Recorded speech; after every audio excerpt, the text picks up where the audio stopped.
माता को प्रणाम करता हूँ और जिनसे प्रेरित होकर मैं आज समाज में आया और राजीव भाई दीक्षित में उनका नाम फिर से दोहराना चाहता हूँ। उन्हीं के विचारों को कविताओं के माध्यम से मैं कहता हूँ, समाज में कई कार्यक्रमों में जाता हूँ, कई सम्मेलनों में भी जाता हूँ, तो उन्हीं की बात को मैं कविता के माध्यम से कहता हूँ जो लोग कहते थे, और उन्हीं के विचारों को आगे बढ़ाने की चेष्टा है हमारी, जो पढ़ाई करता हूँ उन्हीं के लिए समर्पित है सब।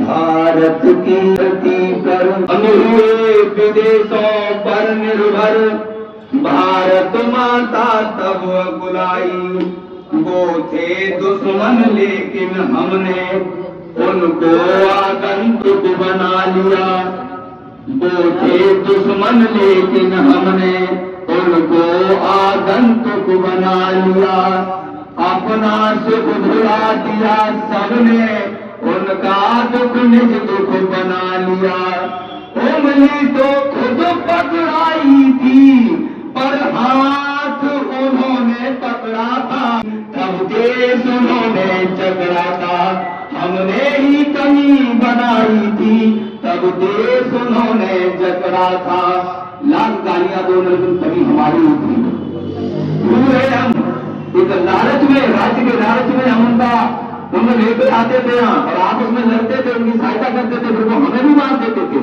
हम क्यों उन्हें गालियां दे रहे हैं, गलती हमारी है। आज 3 में 7 हमने पाले हैं, फिर अंग्रेजों ने किया, शत्रुओं ने पल पल छिन छिन फिर हमें कूटना शुरू किया, भारत की संस्कृति ने तब तज धैर्य फूटना शुरू किया, इस अखंडता की डोरी ने इस भांति टूटना शुरू किया, जो भी आवाज उठाता था तो जुबान काट ली जाती थी, उस समय हमारी मातृभूमि पर अनहोनी मंडराती थी, उस समय हमारी मातृभूमि पर।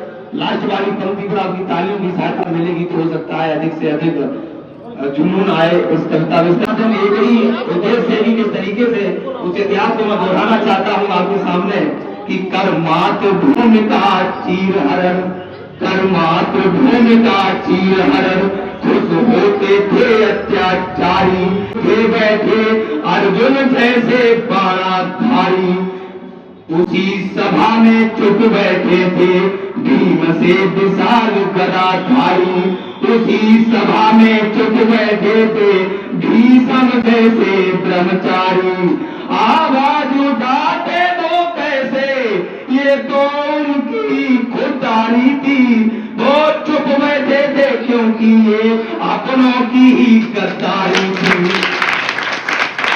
वो चुप बैठे थे क्योंकि ये अपनों की ही गद्दारी थी। तेज आवाज में बोलकर समाज से तालियां लूटना मेरा उद्देश्य नहीं है, मेरा उद्देश्य ये है कि मैं फिर से पुनः बताना चाहता हूँ, इतिहास को दोहराना चाहता हूँ, मेरे दिल में दर्द है ये, मैं जिसे कविता के रूप में गाता हूँ, और ये 18 साल का बालक यदि लगे आपको कि हाँ एक आग है इसके अंदर तो समर्थन करना। मैं कुछ नहीं मांगता हूँ आपसे, सिर्फ समर्थन मांगता हूँ, और इसी तरीके से इस आग को जलाने का काम मैं करूंगा। मैंने जिंदगी अपनी समर्पित आज से 2 साल पहले कर दी थी देश के लिए, और देश के लिए ही मैं करूंगा, देश को करूंगा, 2 साल में करूंगा, देश के लिए करूंगा।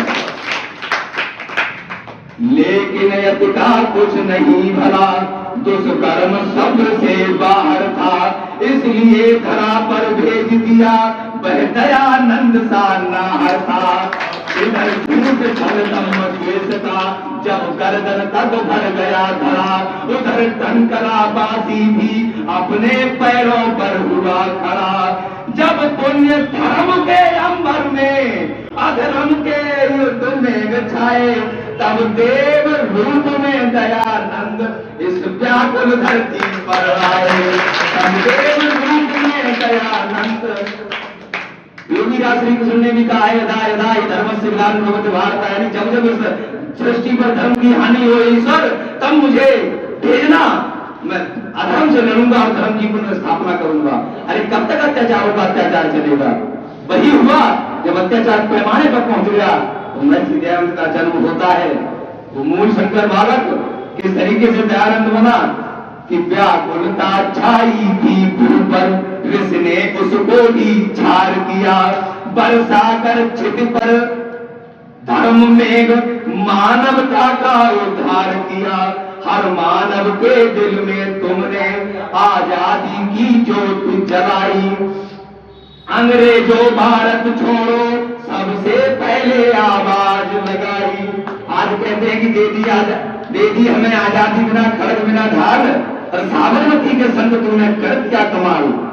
ये कुछ नहीं है, ये वही झूठ है जिस तरीके से एक आईने पर धूल डाल के तुम्हें दिखाया जा रहा है, उस पर एक काल्पनिक चित्र बनाकर। ये वही इतिहास है जो मर्स मुलर ने लिखा, ये वही इतिहास है जो विदेशियों द्वारा लिखा गया। कहते हैं आर्य विदेश से आए थे। मैं कल ही एक किताब पढ़ रहा था इतिहास की, मैंने उसमें देखा है कि महात्मा गौतम बुद्ध लिखते हैं 4 आर्य सत्य। मैंने तुरंत पूछा है बहुत बिच्छू से, मैंने ये बताओ ये 4 आर्य सत्य का मतलब क्या है, अगर आर्य विदेश से आए तो। तुम सवाल उठाते हो, बेशक उठाओ उंगली मेरे किरदार पर, शर्त यही है कि तुम्हारी उंगली बेदार होनी चाहिए। कि व्याकुलता छाई थी भू पर, ऋषि ने उसको भी छार किया। बरसा कर क्षिति पर धर्म मेघ, मानवता का उद्धार किया। हर मानव के दिल में तुमने आजादी की ज्योति जलाई। अंग्रेजों भारत छोड़ो सबसे पहले आवाज लगाई। ऋषियों की परंपराओं को बन करके जल सींचते रहे, तुम गिरती हुई सभ्यता को सबसे ऊपर खींचते रहे। तुम गिरती हुई सभ्यता को सबसे ऊपर खींचते रहे। तो आखिरी में 6 पंक्तियों में बताना चाहता हूं, पर आस्तीन के सांपों ने निज आस्तीन पर वार किया। जिस थाली में खाया उसमें ही छेद आर से पार किया। जिस थाली में खाया उसमें ही छेद आर से पार किया। दे दिया जहर, खा दिया कहर, खो दिया एक हीरा हमने। अपना खंजर अपना सीना अपने ही आप चीरा हमने। 70 बार पी लिया जहर, हिम्मत देखो दिल वाले की।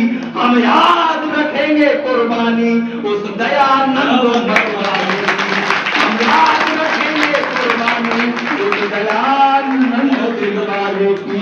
बोलिए महर्षि देव दयानंद की जय। और आर्य जाति के अंदर तो वो सदैव जीवित रहेंगे, अमर है वो।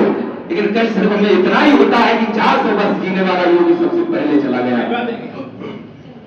समय का अपना अभाव है। एक कथा और रखता हूं मैं।